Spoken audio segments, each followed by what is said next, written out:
Hello people, welcome to Telugu అమ్మాయిల ముచ్చట్లు. ఈరోజు మనం పన్నీర్ మటర్ పులావ్ ఎలా చేసుకోవాలో చూసేద్దాం. ఫస్ట్ మనం బాండి పెట్టుకుని దాంట్లో కొద్దిగా గీ వేసుకుని పన్నీర్ని ఫ్రై చేసుకోవాలి. పన్నీర్ని నేను చూపించిన విధంగా కట్ చేసుకుంటే పులావ్లోకి బాగుంటుంది. ఈ పన్నీర్ని మనం బాగా ఫ్రై చేసుకోవాలన్నమాట. పన్నీర్ కొంచెం గోల్డెన్ బ్రౌన్ వచ్చేంత వరకు ఫ్రై చేసుకోవాలి. అప్పుడు పులావ్లోకి మంచిగా టేస్టీగా ఉంటుంది. ఈ పన్నీర్ని మనం బాగా ఫ్రై చేసుకుంటూ ఉండాలి. దాన్ని తిప్పుతూ ఉండాలి. చూసారా ఎలా ఫ్రై అయిపోయిందో పన్నీర్. ఇప్పుడు మనం దీన్ని ఒక ప్లేట్లోకి ట్రాన్స్ఫర్ చేసేసుకుందాం. అండ్ ఇప్పుడు మనం బిర్యానీ మసాలాని ఫ్రై చేసుకుందాం. చూపించిన బిర్యానీ మసాలాస్ తీసుకుని అదే బాండీలో కొంచెం గీ యాడ్ చేసుకుని ఆ బిర్యానీ మసాలా ఇంకా 2 బిర్యానీ ఆకులు వేసుకుని ఫ్రై చేసుకుందాం. ఇప్పుడు ఒక మీడియం సైజ్ ఆనియన్ స్లైసెస్లా కట్ చేసుకుని దీంట్లో యాడ్ చేసుకుందాం. ఈ ఆనియన్ బాగా ఫ్రై అవ్వాలన్నమాట. ఆనియన్ బాగా ట్రాన్స్లూసెంట్ వచ్చేంత వరకు ఫ్రై చేసుకోవాలి.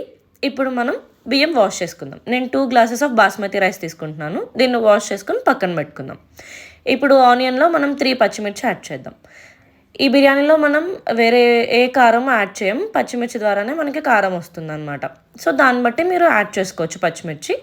మనం దీంట్లోకి ఒక పేస్ట్ చేసుకుందాం.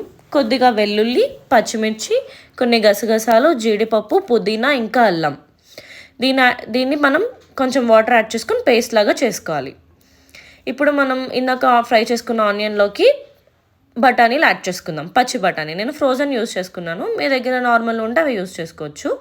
ఇప్పుడు మనం ఇందాక గ్రైండ్ చేసుకున్న పేస్ట్ని కూడా యాడ్ చేసి బాగా ఫ్రై అవ్వనివ్వాలన్నమాట. ఎందుకంటే దీంట్లో జింజర్ గార్లిక్ ఉంది. అది కొంచెం పచ్చి వాసన పోయేంత వరకు మనం ఫ్రై చేసుకోవాలి.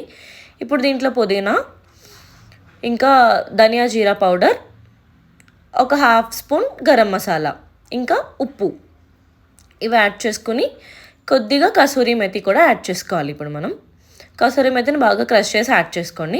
ఇప్పుడు మనం తీసుకున్న బియ్యానికి తగ్గట్టుగా వాటర్ వేసుకుందాం. ఈ వాటర్ బాగా మసలాలన్నమాట. నేను ఈరోజు పులావ్ కరెంట్ కుక్కర్లో చేస్తున్నాను.